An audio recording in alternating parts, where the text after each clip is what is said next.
We're back, YouTube. Thank you for tuning in. As always, I appreciate that. Let's talk about Insomnia the Arc.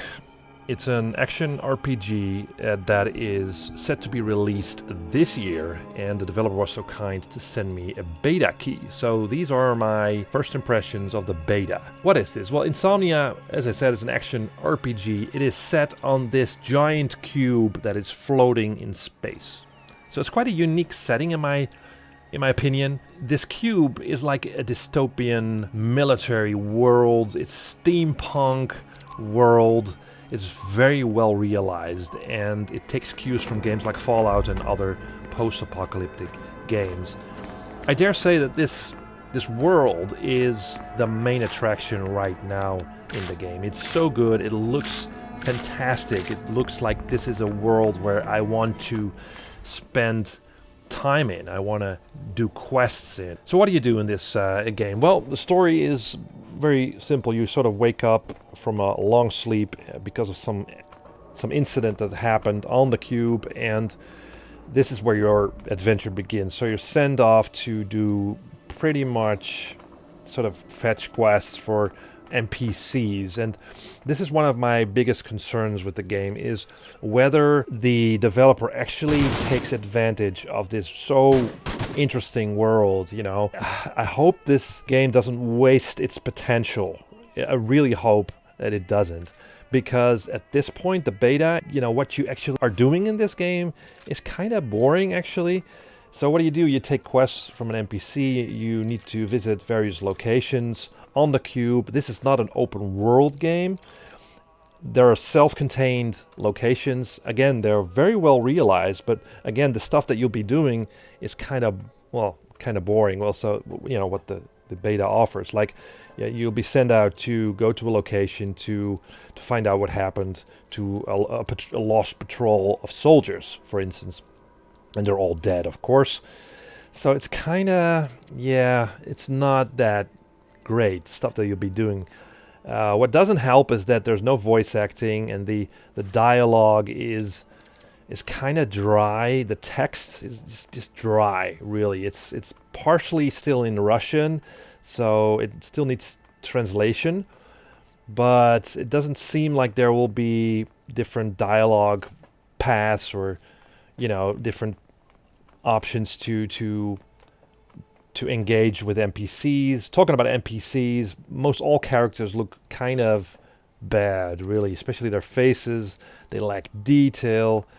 So again, I just hope that this game does not waste its potential with mediocre gameplay.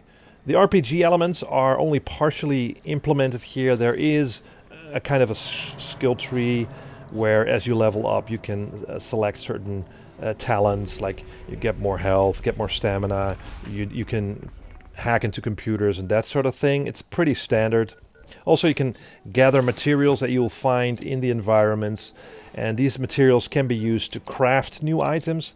There wasn't a lot of crafting going on in the beta, so I didn't really got the chance to test that. But that's fun to have crafting in your game, of course. Also, you need these materials to repair your weapons, because arms wear out after a certain amount of use, and so that gives an extra layer of, I think, tactical way of playing the game. So you have to make sure that you use different weapons. Big problem in this game is the inventory system, where everything is thrown into just one menu, where you have to scroll through all the items, all the consumables, all the materials, and all the weapons, which is just a chore to go through all those. So, talking about weapons, there is melee combat, so you can sort of spam the left mouse button and hit an enemy with an axe or a screwdriver or something else, which is pretty fun, but it's kind of simple. I just kept spamming the attack button, and that did the job, basically. There's also a good selection of hand weapons and guns and rifles and so forth. The actual shooting is also very simple, where it is real time.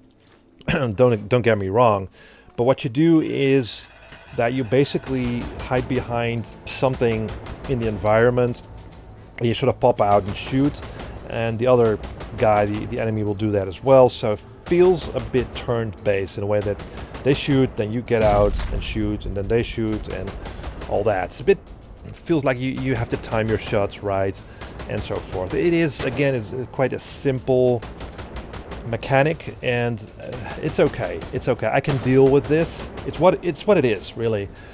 So yeah, conclusion, it has huge potential, especially the world, and I just hope that it can capitalize on the potential with adding interesting characters, interesting stories, interesting missions, quests, and etc.